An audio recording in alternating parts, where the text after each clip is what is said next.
Welcome to Season 5 of Swiss Impact with Banerjee. I'm Sveta. And I am Ben. The topic of Season 5 is impactful investments. How can you make a difference with your capital?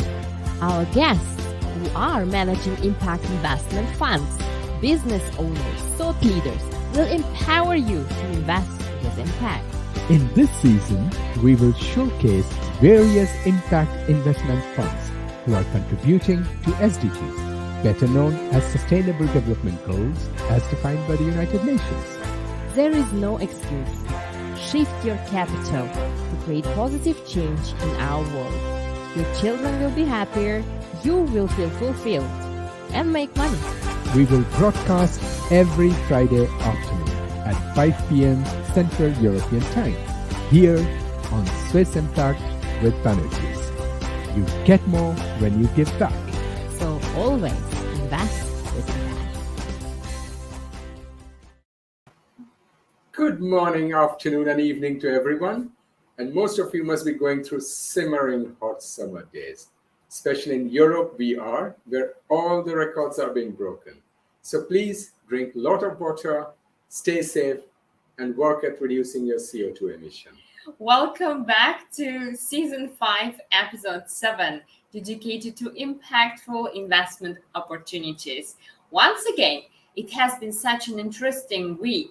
I was surprised to hear that even traditional brick and mortar companies are getting interested in our TV show. Just last week, one of the major fossil fuels trading companies approached us for participating on our TV show, which unfortunately we had to refuse. So we advise businesses out there before approaching us, please transform, incorporate sustainable development goals into your business models, and then come back renewed with positive impact, and we would be more than happy to broadcast you at the TV show. So watch our channels or our show at as many channels as you want. It's on the smart TV, social media like LinkedIn, Facebook, and it's of course on YouTube on the link youtube.com/Swiss Impact. Or you can listen to us on the Spotify, like most of the people nowadays apparently listen to us. And remember to share our program with all your friends and family who are interested to learn or invest in the amazing companies, businesses, and funds of our sector. Yeah, and before we share your story, Ben, before you share your story, I wanted just to wake up the appetite of our audience, because today we have, I think, the youngest speaker at our TV show, 16 years old, and completely dedicated to solving plastic problem on our planet. So stay with us, and you will learn what are the solutions to our plastic issues on the planet. Now, Ben, what's your story? What did you prepare for us? Something. Today, I would like to say a few words about existential threats. Sounds very positive. Thank you.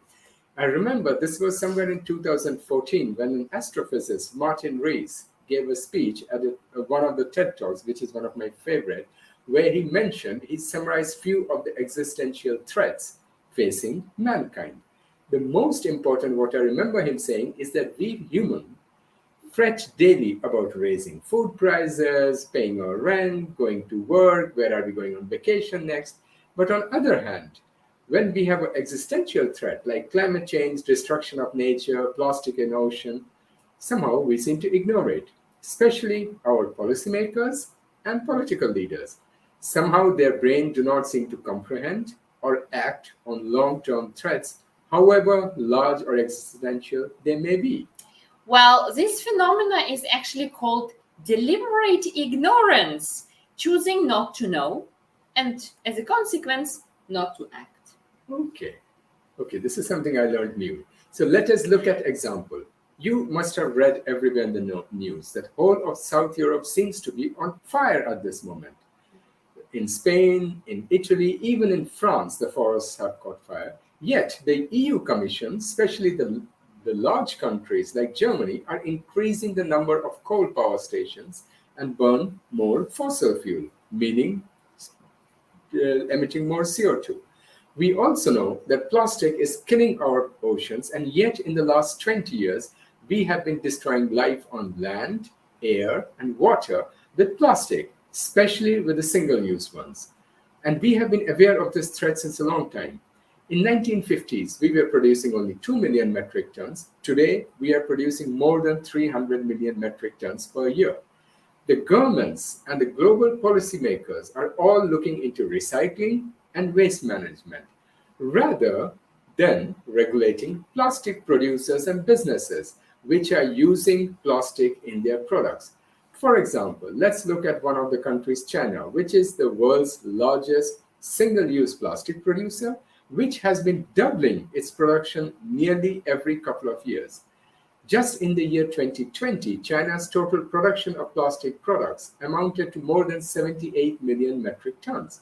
It is not only the world's largest plastic producers, accounting for one-third of the global plastic production, but it's also the world's largest plastic waste. So they are producing plastic waste, I think something like one-fifth of the total world's waste production. Right. So thank you so much for this depressing information, Ben. But I hope that this will, however, highlight on the minds and help overcome the earlier mentioned ignorance, which many of people are currently still in, and ignorance to our environment, and of course, ignorance to people living next to them. And with this, I'd like to invite our young guest of today, who shares, by the way, the same birth country as you, Ben, which is India.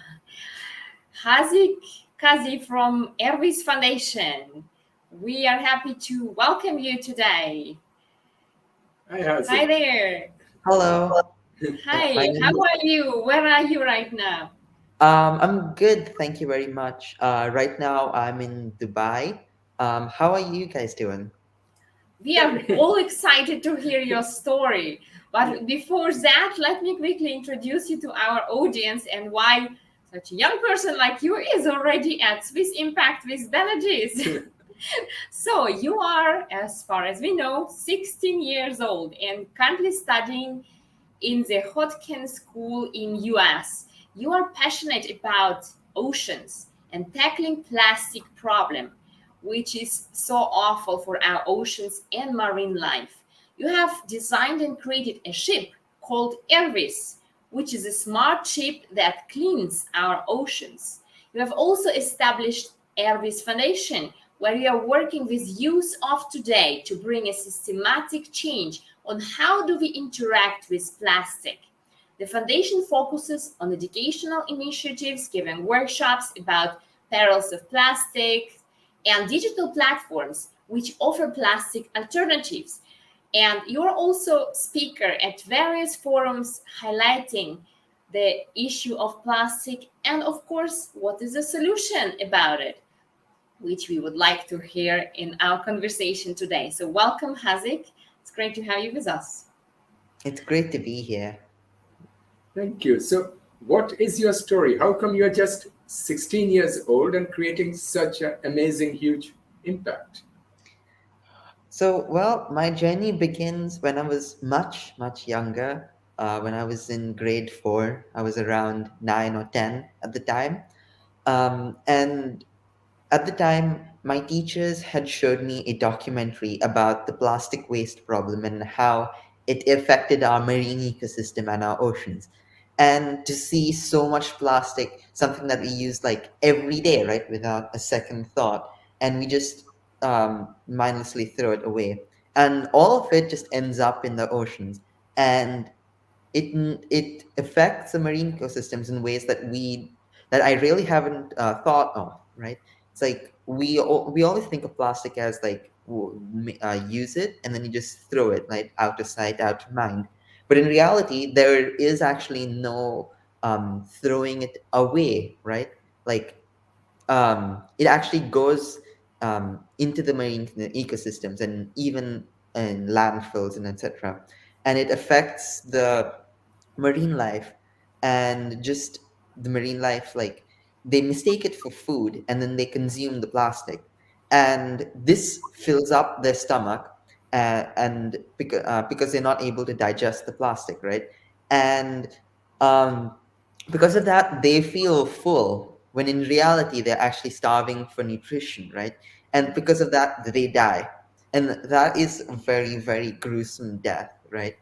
And what's also really terrible is that since the fish actually consume this plastic, who eats the fish? Us, right? It's ironic. We think we throwing it away, but it's actually coming back to us. Even researchers has found um, plastic actually being found inside the fish that we consume. So fourth grade me was horrified at this. I really, really wanted to do something about this. And an opportunity arose in my school. There was this club starting out called the TED Ed Club, where we were challenged to create a solution to a problem that each one of us faced in the club. So, and this could be anything. I remember some of my friends created an anti-stress club for some of his friends in a society, or another person created At the age glasses. of 9. Yeah, and yeah, it was incredible how like smart everyone was, and such solutions that everyone came up with. I, of course, because I saw this as the perfect platform to actually do something about this problem, and I came up with Ervis. Um, I came up with it when I saw a whirlpool going down the sink. You know how like when you wash your hands and the water just goes down the sink and creates a whirlpool. So it's like, why can't we use this same thing to like capture the waste from the surface of the ocean, and like maybe attach that mechanism onto some kind of ship? Um, and yeah, um, so I quickly rushed to my room and drew a rough model of some kind of like a kind of ship, very futuristic design. At the time when I first modeled it, it kind of looked like the USS Enterprise from Star Trek. Oh, perfect. Right Uh, definition. but and then and that led on to um, me giving a small speech at my TED Ed club in my school, and fortunately for me, this video was actually sent to the TED Ed headquarters in New York, and about a year later. I was invited. I was very fortunate to be invited to speak at the TED Ed headquarters, and yeah, and that's where my journey just began. So. And could you tell us about your experience in the United Nations High Level Political Forum?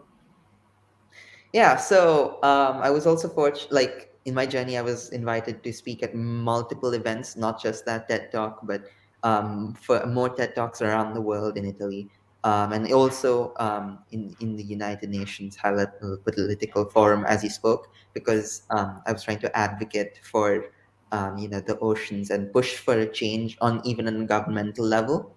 Um, and that experience was really amazing.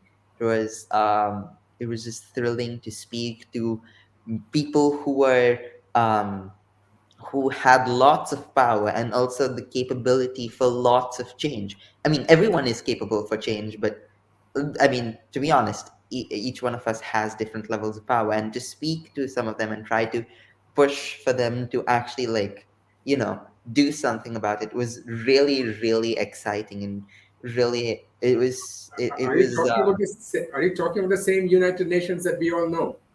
yeah, it was I don't know, like for me as a child to speak at that level, which not everyone gets to do, and actually do something about that was one of like the biggest moments of my life. I remember like my mom taking like a recording of me, because this was online, of course, because it was during the pandemic, and my mom was taking a recording of me actually speaking.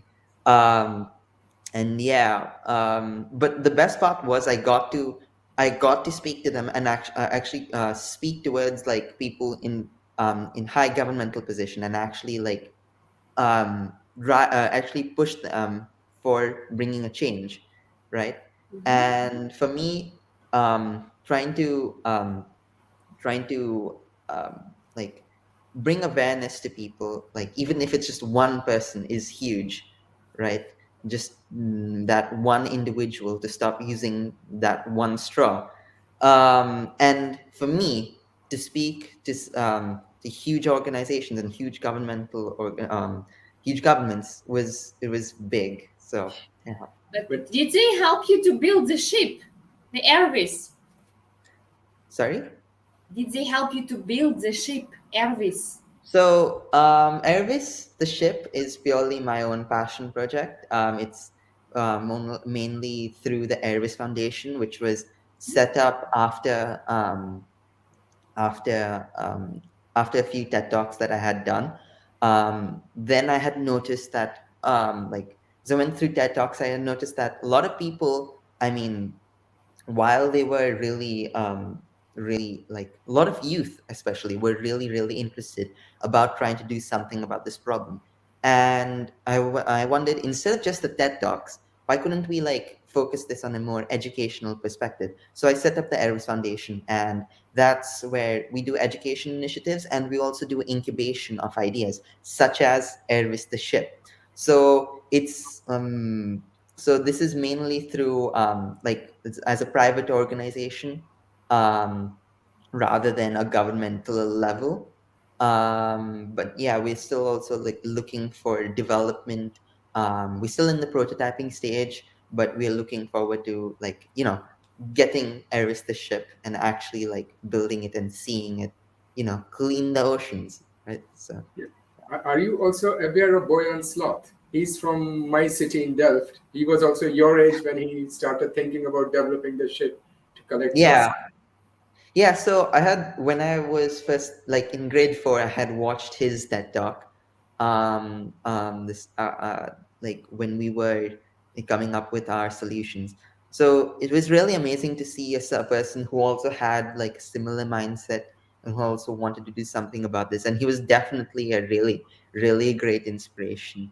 And of course, I've heard that and of course, like looking at him, it also shows that this journey isn't easy, right? He also had his own setbacks, but yet he recovered and he actually pushed forward, and you know, um, in his trying to drive to actually get trying to also clean the oceans, and that's just a huge inspiration for me as well. How is your ship different from his? Yeah, so I believe he uses more of like more. So mine is a more I believe he uses more, how do you say, like more of a net model to Mhm. capture the waste, while I use more centripetal forces to capture the waste and store it in the ship. Um, so mine is also like a much more robust model to capture all the waste from the surface of the ocean. So those are just some of the similarities. Also, there's some differences in how the segregation of the plastic waste happens. For me, it is through advanced filters. Once it gets captured, it goes down. Into these tubes and gets filtered through by size. And then also we use robotics to change to filter out marine life, whereas I think I believe he uses his model uses more of centrifugal forces to filter out the marine life. So yeah, there are quite a few differences, but But I was thinking he also uses a lot of natural forces like the ocean current or the yeah. water waves to collect the plastic. Well, if I understand your ship correctly, you are using artificially generated Yes. whirlpool effect, but that must Yeah. be extremely energy intensive. Yeah, that's one thing that we were looking into. Of course, like his model uses like currents to actually, for the net to actually capture the waste.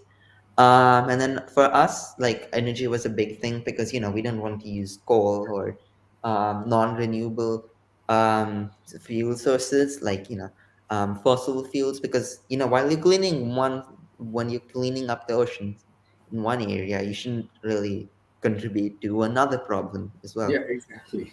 right? So yeah, we looked into fuel sources like renewable natural gas, and also solar. Like if you the model of the ship actually has solar panels on top of the ship. Um, so that use that so those solar panels collect like produce energy for the ship to collect the waste and drive it.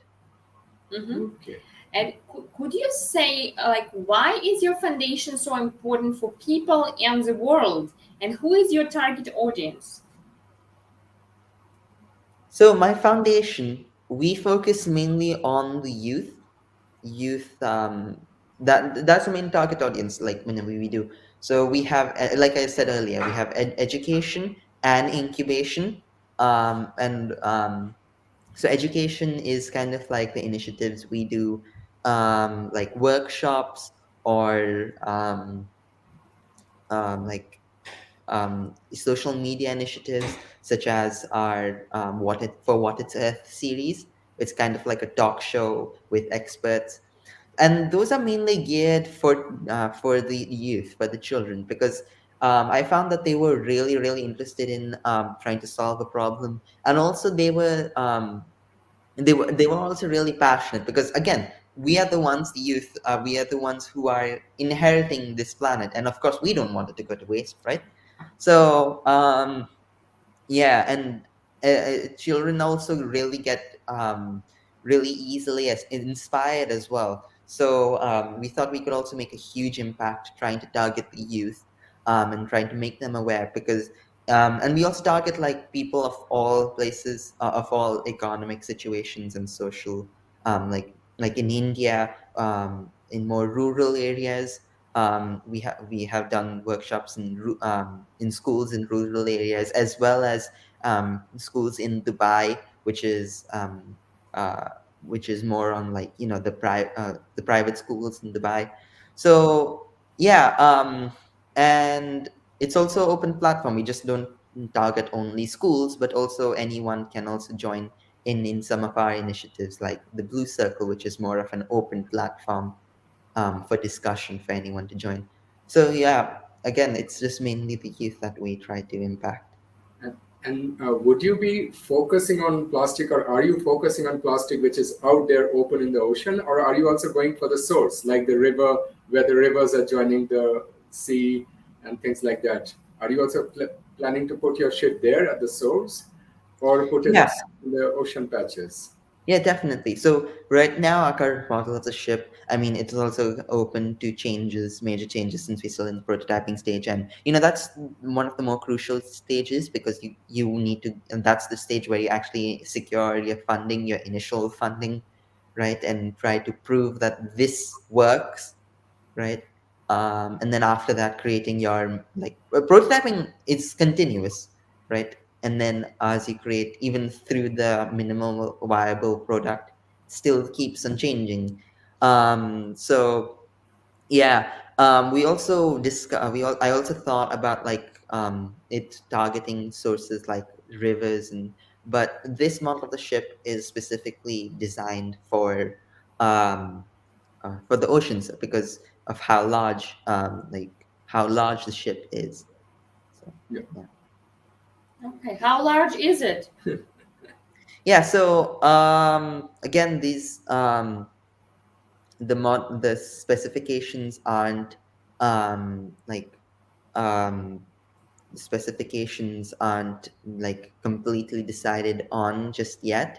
But yeah, it's supposed to be like it's supposed to be as big as a normal vessel size ship, like cargo size ship perhaps. Because we were deciding on using existing models of ships, which was also one idea. Using existing models of ship which were really fuel efficient, and economically efficient, and fitting the waste mechanism on that to save cost, and actually try to get it faster into the oceans and prove that it works. So yeah. Um, Would it be larger than the enterprise or smaller than the enterprise? uh, uh, that's a good question. I don't really. Well, probably. Well, I mean, that's still subject to change. I mean, since in the prototyping stage, anything could change. If I, um, like, if we wanted to make it, I mean, again, it's important to create it fuel efficient and cost efficient. So, but yeah. I see. Could you tell us more about the three initiatives, Hero, Hub, and Hygiene? What are those? Yeah, so those are part of our foundation goals. So our foundation currently, we're doing a lot of restructuring at the moment, but all of our things that we do just falls in the Hero Hub and Hygiene. Hero being our main education initiatives, more like a short term towards schools, um, towards schools, and also towards um, like also our open platforms. So we have the Blue workshops, which is workshops inside the schools.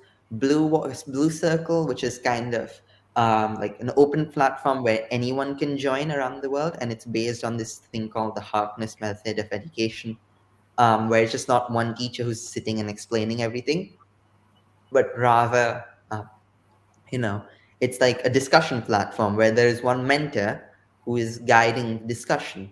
So, and that is open for anyone to join, or like provided they're in the age range of like around teenagers and young people, sorry, young kids. And then also we have the Blue Warriors, which is kind of like a framework, like the TED Ed Club, which any school can implement. So as the Ervis Foundation, we don't have to provide, we don't have to like send like it's not like workshops done by us, but rather workshops done by leaders, youth leaders or teachers in the school. So we just provide them resources and if mentors for sessions or any materials that they need, but any school can implement it. It's not like a direct workshop done by us, but rather done by the school themselves. So that's like the hub sorry the hero program. So it's like education initiatives, and the hub is more like platforms, digital platforms, and social media initiatives, such as the what it's for what it's a series where we have mentor like guests coming on. It's a talk series where you have guests coming on talking about a specific like part of the ocean, about ocean pollution um, and ocean conservancy. And we also have a plastic waste calculator, as well as a zero waste marketplace where we sell eco-friendly and plastic-free products.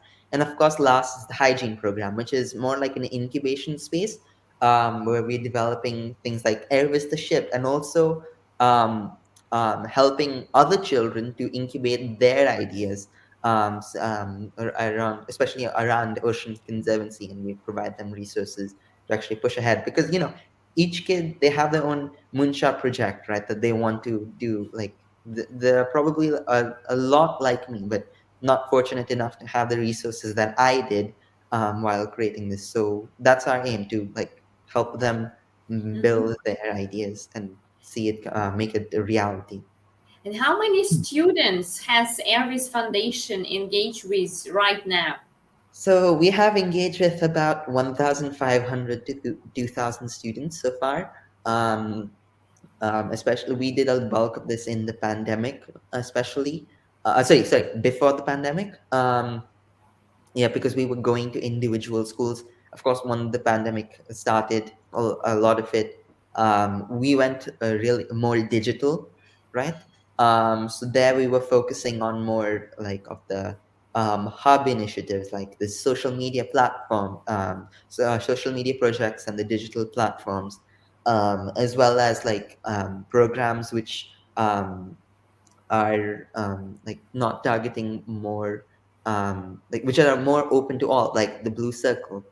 So yeah, but now that like the restrictions have loosened a lot, we're looking forward to like going to work, starting our workshops again, and like focusing on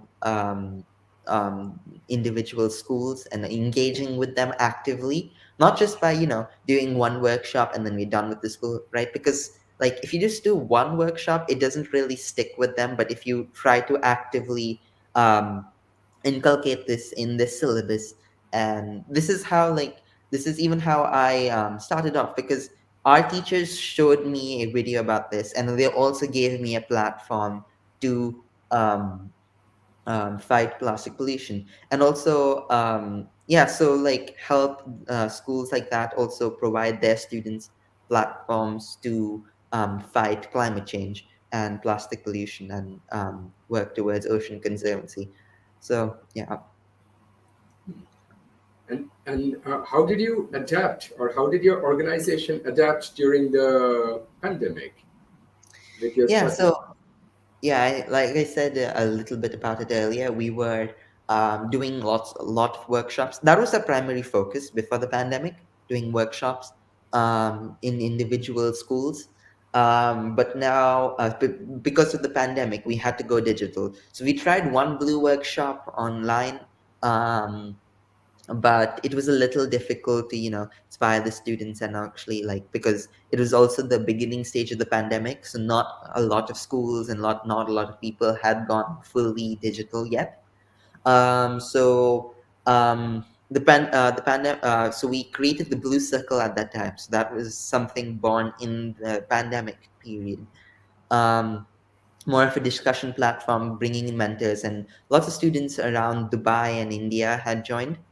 And also those students, because so we had engaged with them over a period of 2 months, and because of that, because they were so actively engaged and so actively passionate, they also launched the Blue Warriors program in their schools. So me and my friend, we launched one in our school, and a few other students who were part of another school called Fountainhead School. So they had launched another Blue Warriors program in their own schools. So yeah, we were focusing on mainly, instead of reaching out to people, we were mainly engaging with our current audience, right? And actively trying to um, um, like actively dealing with the people who are currently passionate and who are already part of the Ervis network. So yeah. In which countries are you currently operating? I mean, the foundation. Yeah, so we are currently mostly program coordinating in Dubai, UAE, specifically, sorry, UAE, specifically Dubai, and India. We focus in all around in Dubai, sorry, all around in India, like my hometown of Pune, which is in Maharashtra, then also a few other states. Um, so, and then we also looking to conduct like our programs in US, because I had moved there. I had moved last year and did my 10th grade in my new school in US. And that was really fun. I also look forward to bringing programs around that area, and also with the help of our partners, like the pop movement, expand to other places like in Mexico or in Africa. So yeah, we're definitely looking to expand where For we those who operate. don't know, pop movement is protect our planet movement, Yes, not the Protect Our Planet. not the pop in music. And Yeah, one of the leaders have already been on our TV, Absolutely. Ash Pachori. yeah. So, yeah. Yeah, Ash Pashori, he's a great. He also was like a mentor to me, and he was really great, really great person. Yeah. Yeah, it was really phenomenal meeting him and having him as a mentor to me in this journey. He really helps us with our initiatives and our programs in the Ervis Foundation, and yeah, so and really help the Ervis Foundation get to that next level. So yeah. Okay. And you somewhere you wrote that one of your main objective is to help draft better policies. What do you mean by it, or how are you planning to do it? Yeah, so when I say help craft better policies, I mean like, because we also want to work at a governmental level, because there's lots of aspects in plastic and plastic pollution and ocean conservancy, right? like you have the governmental scale, which is like, and then you have the individual level, and then you have um, the science and technology. So like, and a lot of students also like are interested in all like a lot of different sectors, right? Also being the governmental area. So, and also with my work in the United Nations, we also try to actively like work with governments and governmental organizations to actually help to advocate for more change, advocate um, for better policies.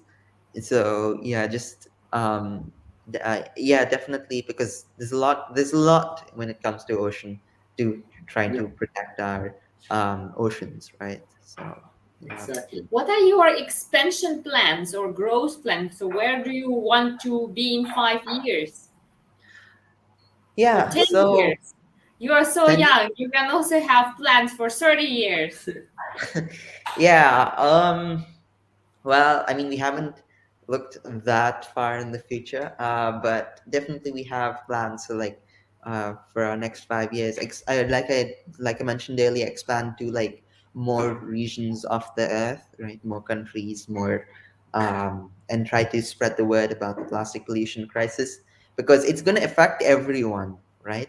All the youth, and climate change is also a huge deal. It's going to, and if we don't do something about it now, then we might not be able to do something um, about it later, right?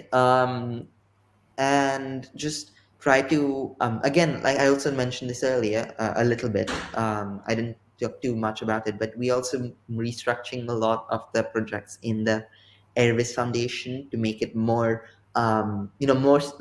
more, um, just to take the organization forward, and take those next few steps in our journey to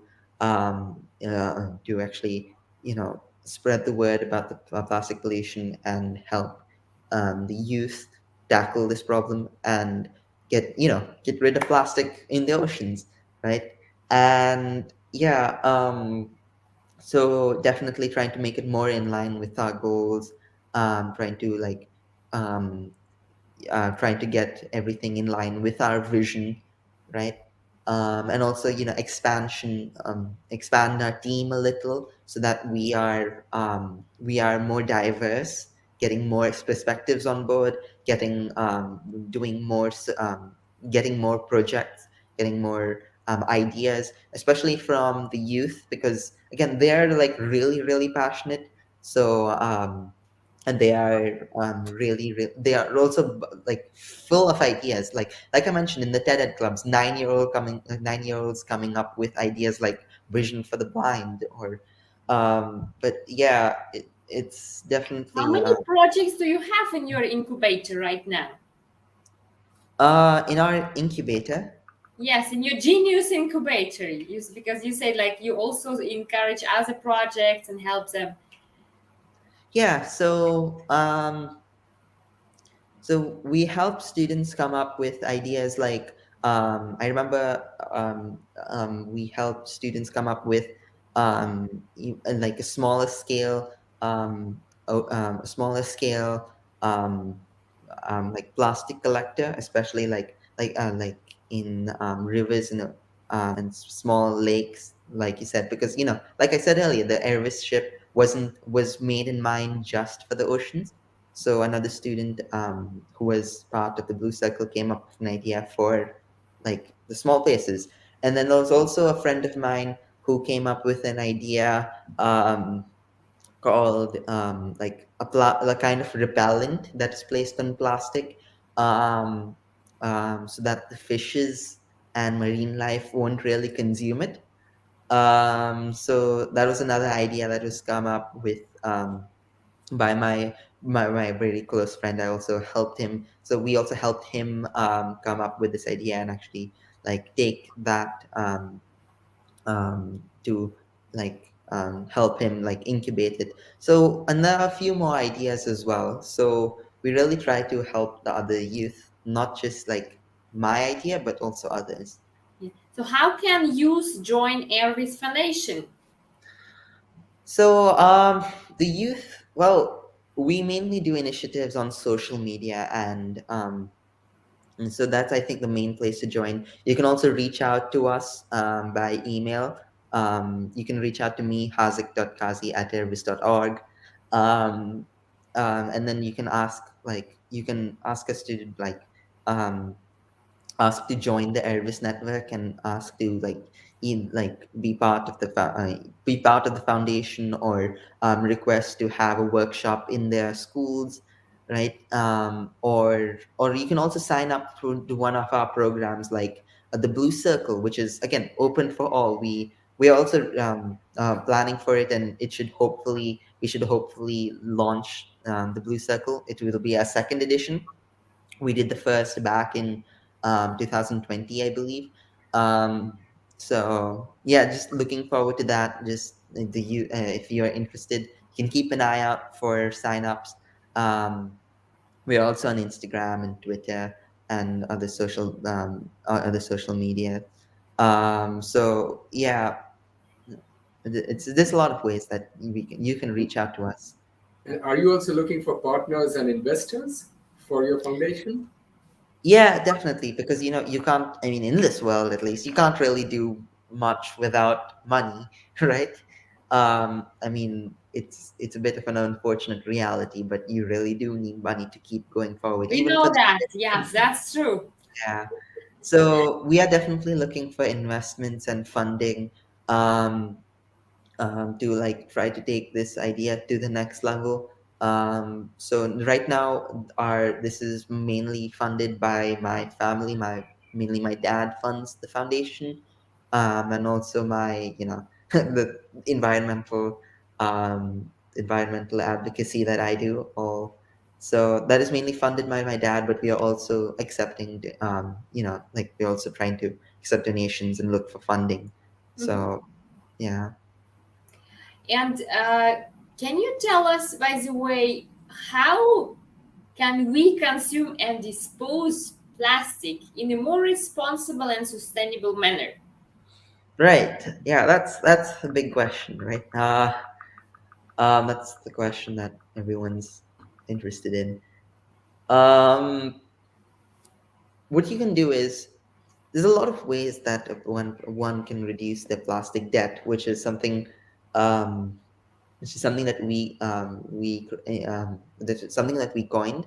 It's basically the amount of plastic that we as individuals leave behind on this planet, because once we die, our bodies go back to Mother Earth, right? It's like a cycle, right? The food web. But plastic, it stays behind for a very, very long time, and it's really deadly for the ecosystem. So yeah, so multiple ways to reduce the plastic debt. Of course, you can keep in mind the 5 R's: reduce, reuse, recycle. Sorry, 3 R's. Sorry, reduce, reuse, recycle. Really simple. Reuse the plastic that you use. If you buy a water bottle, you can use it twice, right? You don't need to throw it away, right? More than Um, twice, actually. Yeah, yeah. yeah. Then there's also, of course, recycle your waste, and then reduce on plastic consumption. So these are just simple ways. You don't have to create a huge, massive ship, right? Just to try to solve this problem. But anyone can bring about a change, whether big or small, but it is still change regardless, right? Yeah. That's great. We wanted also to ask you to share a call to action for our global audience. What would you say to everyone who's listening to you now? Right. So the biggest thing I would say is, don't be ignorant, um don't surround yourself in a bubble, right? Don't I think this was also mentioned earlier, don't willingly be unaware of what's going on in this planet, because this happens a lot, right? Even when humans first came up with this concept of plastic, nobody really thought about its consequences, right? Nobody really thought where it's going to go. We just made ourselves blind to this. um And because we were ignorant, we created this huge mess that we are in: climate change, plastic pollution. Um, and now it's our responsibility, like, and now we have to get out of it, right? And that's the only way we could do that is if we are more proactive, if we are more willing to learn about ourselves, the earth. And yeah, that's just my message. Don't just bubble yourself. Be out there. Wow, that's so inspiring, Haaziq. It's really a huge pleasure that you could come today to our show to inspire the youth, but I also hope elderly generation, because when you say that, well, we will going to inherit Earth and we need to do something about it. I hope some of the elderly ones really feel ashamed that you are kind of taking it with no anger inside, just getting into action and solving it. So to everyone who is listening to us, doesn't matter how old you are, please support the Ervis Foundation and Haaziq in his amazing mission. Thank you so much. And you will get also the honorary membership on chamomile.ch on our impact community. Please register and we will upgrade it for you. Welcome to our impact world. So I hope with the time you will get funds also from impact investors. Oh, thank you so much. Yeah. Thank you so much. Thank you for being with us. Good you. luck. For inviting me. Yeah, it's been so amazing to be here and talk about my journey, and also and just also give a few words to whoever's listening. Again, it's all about like changing one individual, right? Helping them refuse one straw, and that can make all the difference in the world. Absolutely. Thank you so much. Thank you, Haaziq. Thank you. Bye-bye. Thank you. Bye-bye. Well, dear viewers, we finished the 7th episode of season 5. And please remember to subscribe to our YouTube channel, youtube.com/SwissImpact. And then you will be always updated and inspired by young and elderly ones, whoever is doing positive impact on our planet. So and looking forward seeing you all next week. We have an amazing guest who walked all the way from India to US and has done so many amazing things like making films on the BBC, etc. But for that, you have to wait till next week. And everyone who thinks you are ready for the TV show, You Create Impact, and want to get global reach, please get in contact with us. We are happy to welcome you soon. And until now, remember that you get more when you give back. So always invest with impact. Bye for now. Bye. Hi, we hope you enjoyed this episode of TV show Swiss Impact with Banerjee. Make sure you check out the next one, and also find us on Facebook, LinkedIn, Spotify, podcasts, and any of your favorite social media places. And please subscribe to our channel so you know when we release new episodes. And also leave us some feedback to help us grow this awesome impact community and join it. We look forward to sharing the next episodes with you, and until then, you get more when you give back. So always invest with impact.